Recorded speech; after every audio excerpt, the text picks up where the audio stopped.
Hey everybody, Jonathan Bailor back with another SANE show, and dare I say, the single most anticipated show I personally have ever recorded, because we are here literally with the world's most influential nutritionist. He is actually the second most cited researcher in clinical medicine, and he has authored more than 1,500 scientific papers. He has been a great influence on my life, and he's changing and improving the lives of millions of folks, and he's got a new book coming out, so he's sharing his time and expertise with us today. The chair of the Department of Nutrition at the Harvard School of Public Health, Dr. Walter Willett. Welcome to the show. Thank you, and good to be with you. Well, again, thank you, Dr. Willett, for joining us, and I'm very excited by your new book, which we have here, Advanced Review Copy Thinfluence.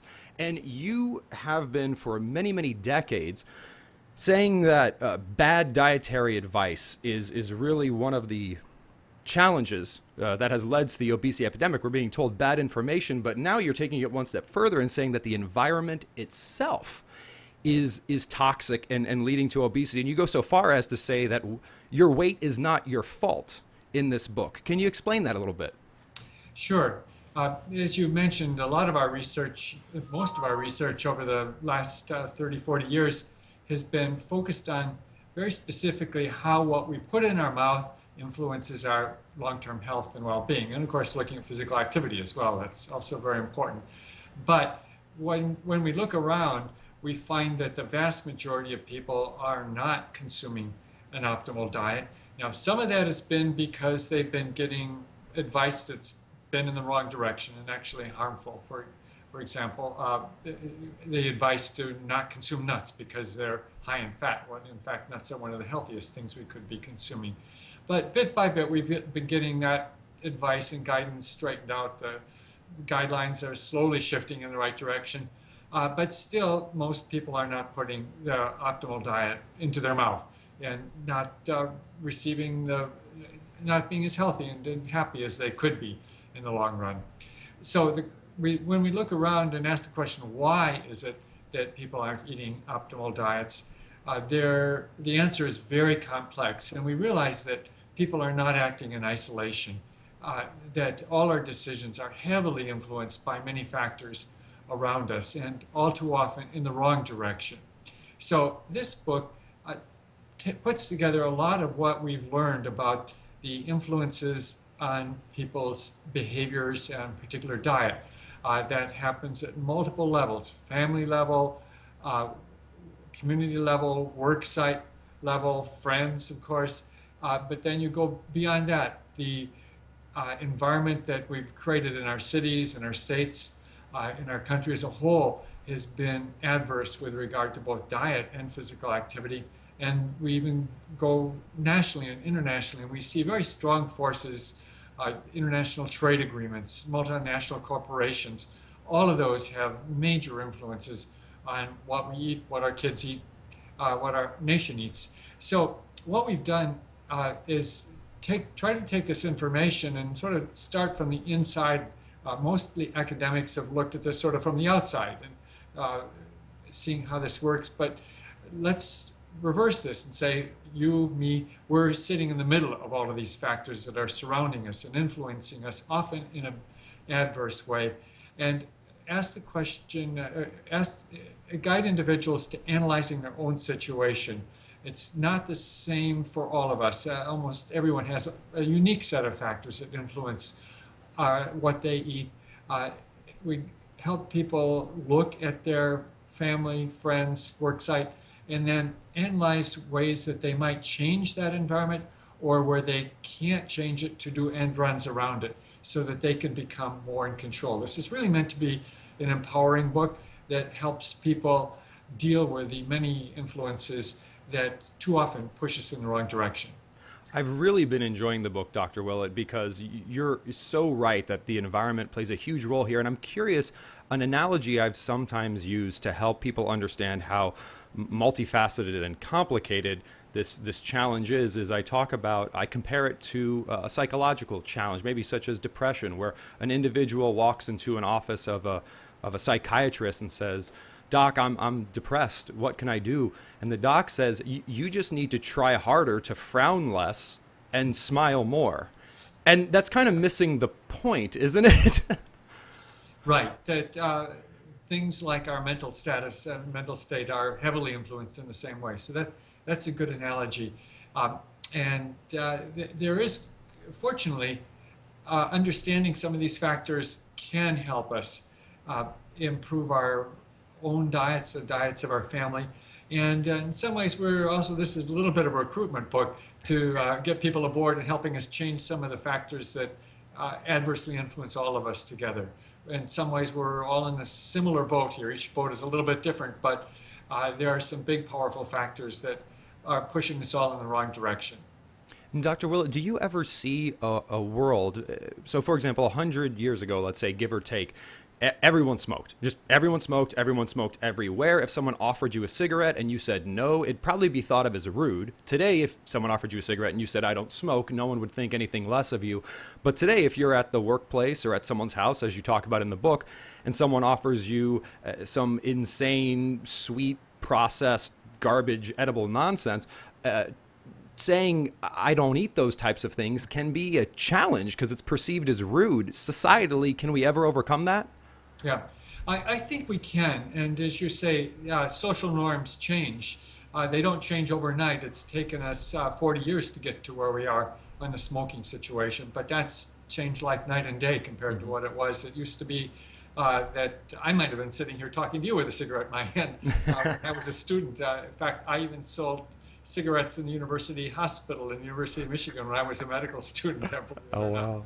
Because we were filling, as the honorary society filled in the lunch break for the person selling tobacco at the kiosk at the entrance to the hospital. Just unimaginable things. So if we can change smoking, we can change a lot of these behaviors. And I think we're already seeing that there are, I think in many communities, you would not be, it would not be accepted to at a birthday party give kids soda, whereas that was just the norm.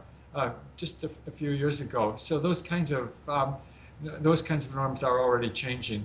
But it will take a lot of work. Diet is a lot more complicated than smoking. But what this book is to help people analyze their situation. And for example, in the situation that you described, you're offered something you know it's going to be harmful to your health. There are short things you can do is blame it on your doctor. My doctor really would like me to stay away from those things. That's always a good way, one way to deal with that. And then in the longer term, when the situation is reversed, offer some alternatives to your friends that are healthy and support their better choices and their health. Dr. Willett, it's so funny that you mentioned the doctor's orders, because that's literally the easiest way I've found, and it's sometimes I even tell a little white lie. I'm not diabetic or pre-diabetic, but if you quickly want someone to leave you alone about turning away a sugary treat, tell them you're diabetic or pre-diabetic. They won't press you anymore. Yes, and we're all on our road. The vast majority of us on our way to being diabetic, unfortunately, in this country, and very few of us have optimal glucose metabolism. Well, maybe Dr. Willett, you can help to coin a new term, which is like pre-diabetes, which is like all Americans. So that way we could say I'm pre-diabetic, so I can't eat that anymore. Yeah. Anyway, the point you make is right. That we can blame it on our doctor is a good thing to do. So you mentioned, Dr. Willett, that nutrition and eating is certainly complicated. And one of the things you touch on in the book, there's a special section that says, everyone says to eat healthy, but what is healthy? You ask 10 people, you're probably going to get 10 different answers. And you've spent a lifetime, published more papers than probably anyone in the history of the world on the subject. And one of the things you call out specifically is juice. And this is something that I think parents often, with the best of intentions, say, I'm going to give my kid fruit juice. Tell us about juice. Yeah, that's a good example of something that sounds good. And in small quantities, juice could be fine. Back in the 1940s, when scurvy was a real problem in this country, having a small glass of orange juice in the morning was a way that we actually helped reduce scurvy in the United States. But the problem is that now people consume juice like a regular beverage. And in fact, I was consuming a lot of juice some years ago and wanted to take off a few pounds, and sort of looked around my diet to see where my calories were coming from. And I was astonished. I was getting somewhere over 500 calories a day just from juice. And cutting that out was a simple thing to do. The reality is that juice has just about the same number of calories per glass as does Coca-Cola, and it will have a very similar adverse metabolic effect as drinking a soda. So it's the problem is that it's like if you've squeezed oranges to make a glass of orange juice, you realize it takes about 3 oranges to do that, and you'd almost never sit down and eat 3 oranges one on top of the other. But it's just so easy to put down that glass of containing 3 oranges, lots of sugar, natural sugar, but just too much of it at one time, and then go for another glass. So what we do see is that juice is related to more weight gain and higher risk of diabetes. You mentioned that a glass of juice and a glass of cola, for example, could have the same number of calories and have the same negative metabolic impacts. Coca-Cola is famous, or I think they're infamous maybe. They have these billboards that say it's only 140 calories. Is it the calories in juice and cola that's hurting us, or is it the sugar or something else? It's both. That first of all, that's 140 calories in a 12-ounce can. Unfortunately, 20 ounces has become the standard in many places around the country, and I'm told, and there are areas now where 30 ounces is the standard serving size for soda. So even 140 calories is quite a bit, but the trouble is many people consume many more servings per day than just that. But also, this form of calories is really an adverse form of calories, which of course has no nutritional value and provides our body with a sudden big blast of sugar. It has both glucose and fructose in it in pretty much equal proportions, and that alone has adverse metabolic effects, even if it doesn't contribute to weight gain. Fascinating, fascinating. Well, speaking of sugar and areas that when it comes to healthy, maybe being complicated, you have said a lot of things about whole grains, and research has shown whole grains being clearly beneficial from refined grains.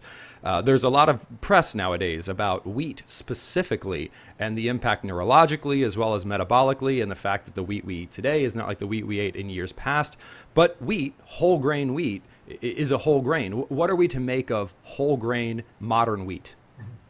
Yeah, I think from all we see, whole grain modern wheat is still on average beneficial. And of course, especially if you're comparing that to refined wheat. And in nutrition, it's almost always important to look at what comparison we're making. So better to have that wheat in a whole grain form rather than a refined form. There are clearly some people, about 1% of the population, that is clinically sensitive to gluten, and that's getting a lot of attention.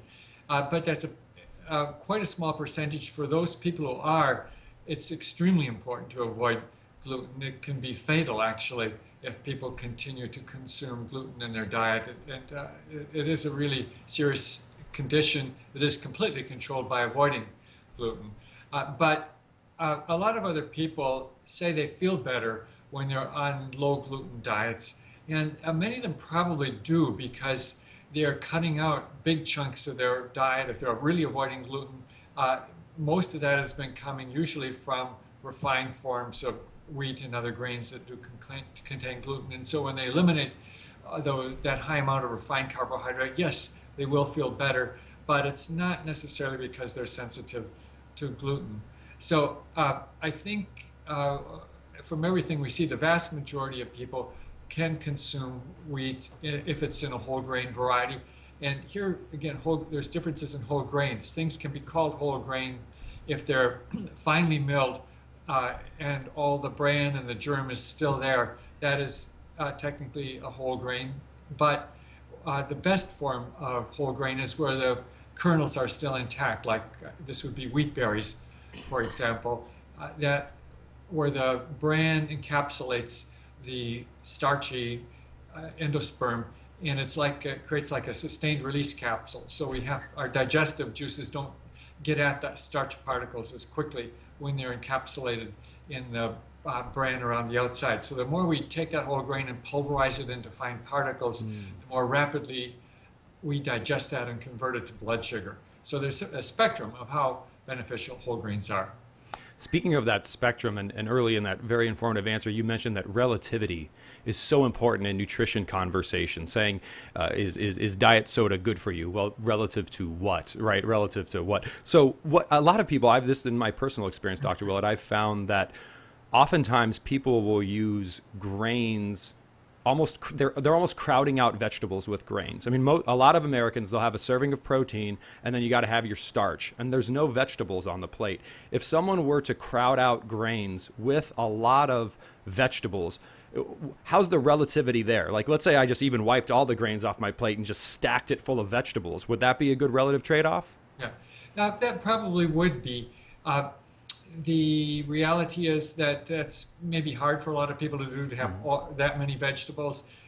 Getting people to increase by 1 or 2 servings a day is a challenge. One thing we know is that the grains are not essential, for sure, in a diet. But if you replace them all with sugar, that would be even worse. So that, to make the point about relativity being important. But even carbohydrate in general is not essential as a nutrient. We have essential fats, we have essential proteins or amino acids and proteins, but grains and carbohydrate in general are not essential. And it would be fine if people did replace all of the grain with a wide variety of vegetables. So that is good news. There's a wide variety of options that can be healthy, not just a single sort of exactly one style of diet. And if we take your decades of research around fat, what really excites me is that a lot of people may not like vegetables raw or just steamed, but what you've shown over many, many years and many, many papers, and I would imagine you've gotten some pushback on this, is that there's a lot of really healthy fat out there. So if you start eating vegetables with some delicious fat, healthy fat added to them, it can become a lot easier to become green.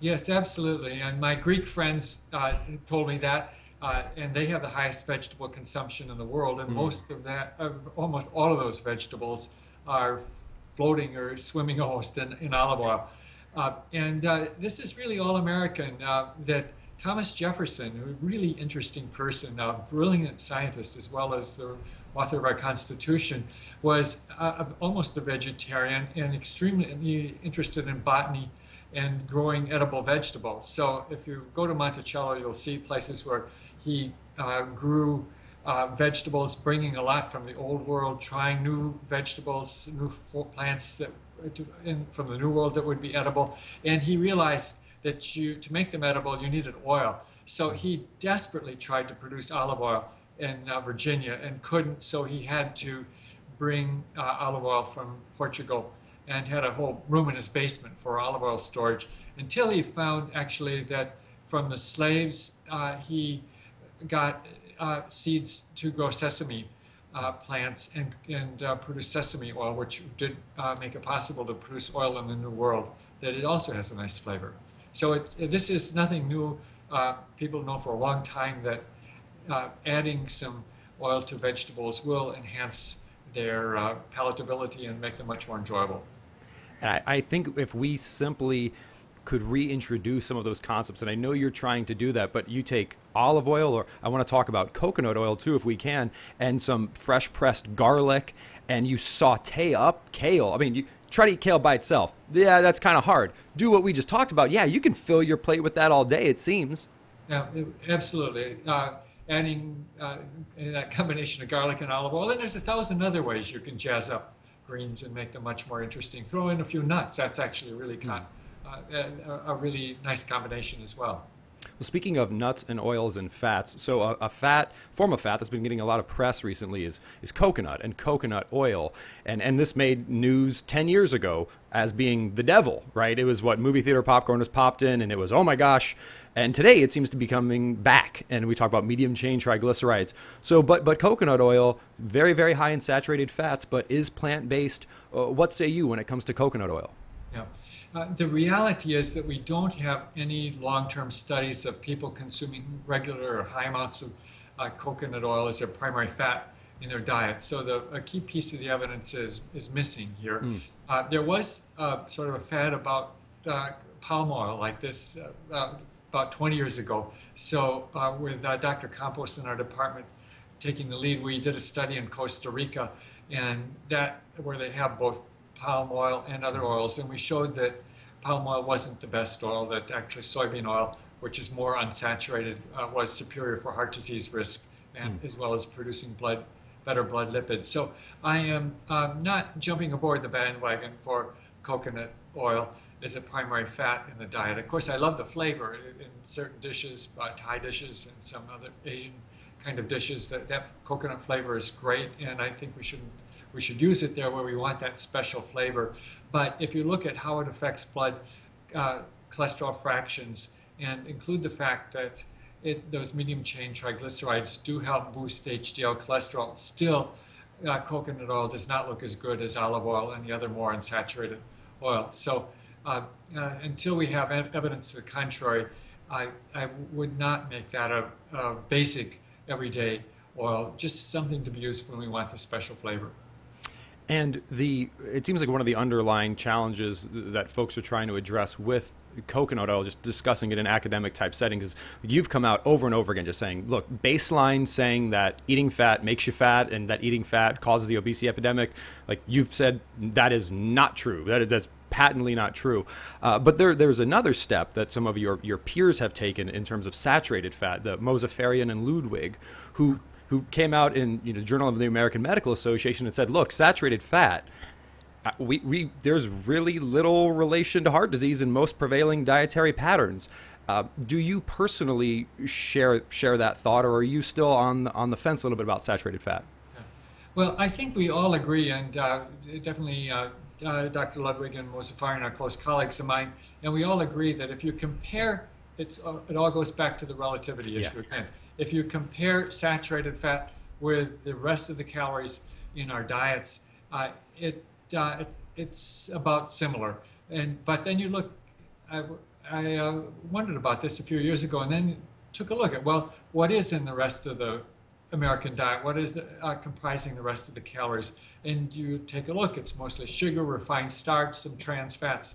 And so when you're doing that kind of analysis, comparing saturated fat with everything else, the comparison is a pretty bad pile of calories, actually. So you're sort of comparing bad with bad, and it doesn't make too much difference. But if you replace that saturated fat with polyunsaturated fats, or some combination of monounsaturated and polyunsaturated fats, like you'd find in almost all of the natural cooking oils, olive oil, soybean oil, for example, canola oil, that trade-off is going to be beneficial, and I think we all agree about that. So I think looking at saturated fat versus everything else, or saturated fat versus carbohydrated saturated fat, doesn't seem to make much difference, but that's only half the story. And the other half of the story is that if you replace that saturated fat with healthier types of fat, that will be a good trade-off.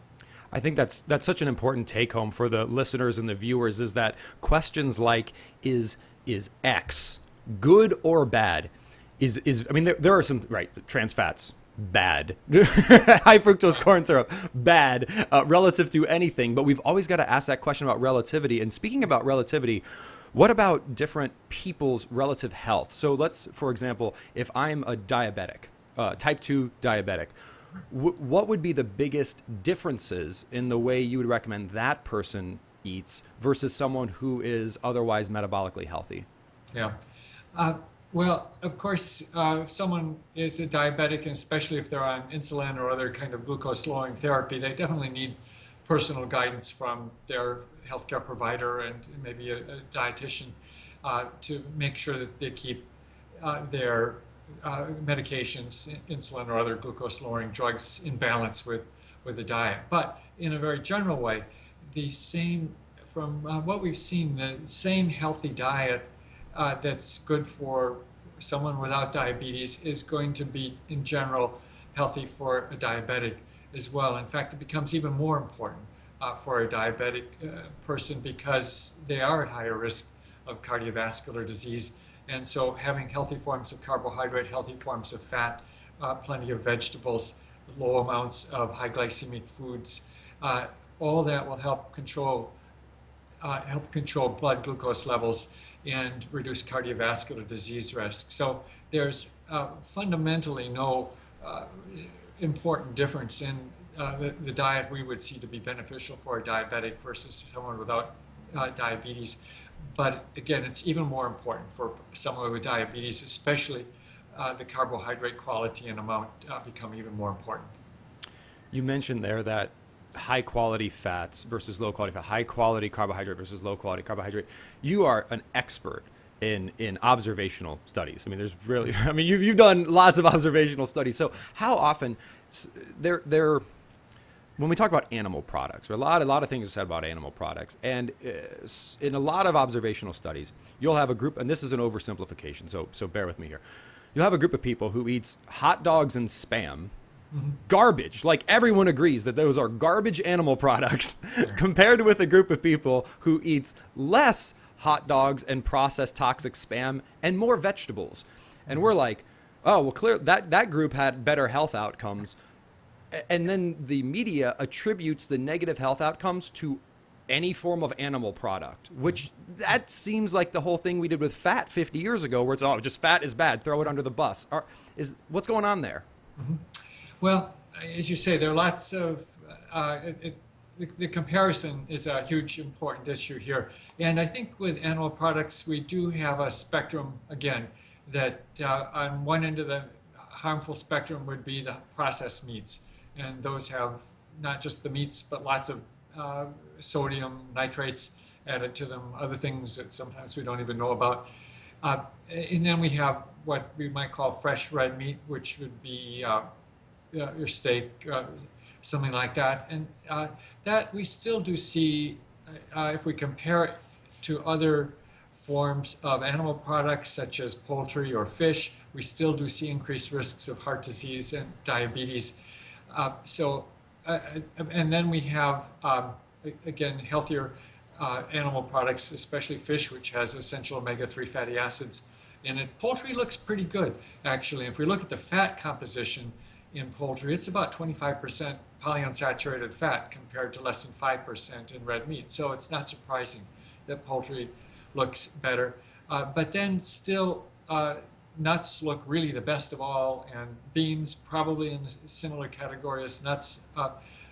So there is a spectrum, and in general, people will be, from everything we can see, better off consuming more of their protein as in the form of nuts and legumes and some fish and some moderate amount of poultry. The worst with processed meats and the fresh red meat, somewhere in between. But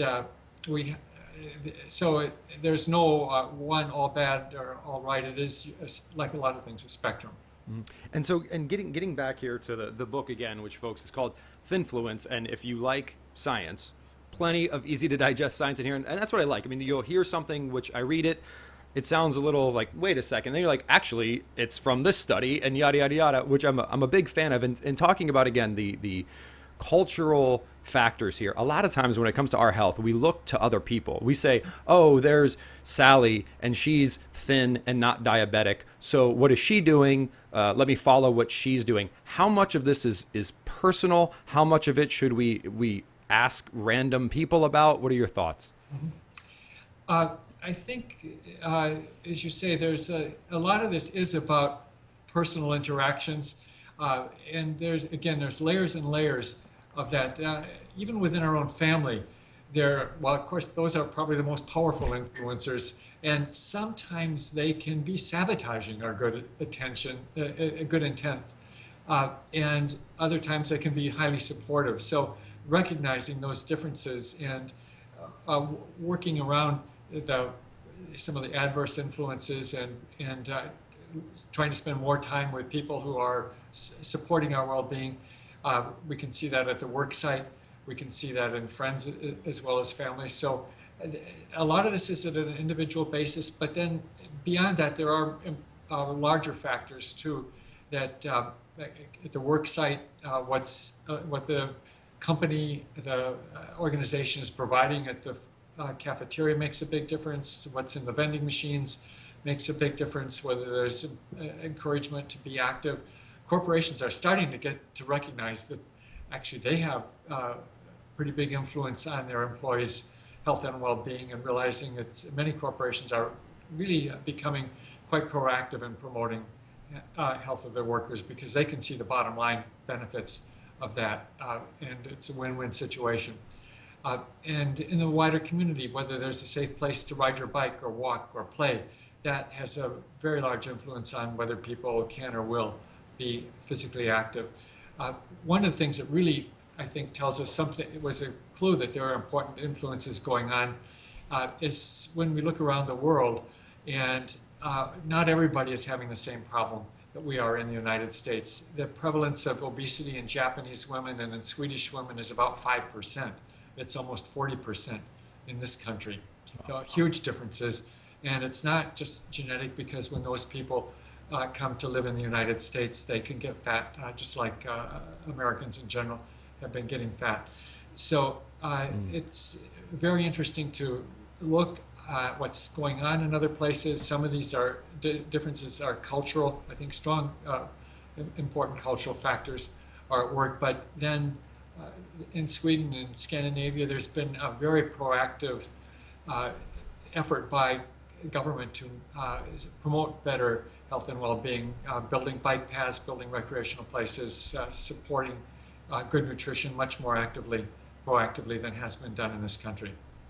I remember reading that statistic, and it blew my mind, because I actually didn't realize that the rates of obesity were so low in those countries. And what I think is important for the listeners and the viewers to understand is, correct me if I'm wrong here, Dr. Willett, but the females in those countries aren't taking some special new supplement or some new 7-day quick fix program or some just the new thing you hear on the late night infomercial. And I would posit that again, I could be wrong, but America seems to be the most predisposed or preoccupied with things like counting calories and going to the gym and these almost artificial things. Whereas I would imagine in these other countries, somehow they're staying slim without doing all of those things. How do we make sense of that? Yeah, well, I think we're still learning about some of the details, but one thing pretty clearly that being not overweight is a strong cultural norm in those countries, but then they've created the environment and the social milieu and the cultural context to support that. That, for instance, in Japan, you wouldn't serve a guest a huge mountain of food on a plate.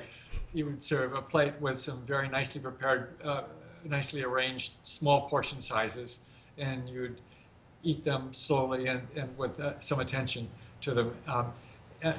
And you wouldn't, in Scandinavia, have somebody put a 20-ounce Coke on your plate and think that was being a good thing to do. So that essentially they've created a culture so that it becomes normal and easy, sort of just the default to adopt healthier behaviors. It's not that people are not conscious. They are, in fact, I think if you go to those countries, in my informal focus groups that I've conducted, people definitely are conscious about their weight, but they've created a social context and environment that means that maintaining a weight isn't an uphill struggle the same way it is every day for someone here. It's not easy to do that in this country. Brilliant. Well, Dr. Willett, what can we expect next from you? Obviously, you've been at this for so long. You've been cranking out thousands of studies. You got many other books. Again, the most recent one here is Thinfluence. What can we expect next? Well, I'm back to research at the moment, and of course that's always been most of my activity. A lot of what we're looking at now is the influence of diet during childhood and young adult years on our risk of major illnesses later in life, breast cancer, osteoporosis, and fractures, and things like that. That until fairly recently, almost all of our research and research done elsewhere has been in somewhat looking under the lamp. When we're studying cancer, we look at the period in life when cancer is occurring. But more and more, we're really realizing that the origins of those cancers often start in childhood and early adult life, and that to really understand the full picture, we need to look at the whole lifespan. And that's turning out to be interesting. We are seeing that diet is having important influences early on that we didn't see when we started looking at midlife and later. Brilliant. Well, Dr. Willett, thank you for all the work you've done, the countless lives I know you've, dare I say, saved with your research, and I so appreciate you sharing your time with us today. Well, thank you. It's good to be able to talk. Well, Dr. Willett, again, all my thanks, listeners and viewers. As you undoubtedly know and are in as awe as I am, we've been joined by the chair of the Department of Nutrition at the Harvard School of Public Health, Dr. Walter Willett, who, if you've read any of my books, you're very familiar with because I cite him extensively. And his most recent book is called Thinfluence. And if you want to learn a lot of science about how your environment influences your weight and well-being, I would highly recommend checking it out. Remember, this week and every week after, eat smarter, exercise smarter, and live better. We'll chat with you soon. Bye-bye.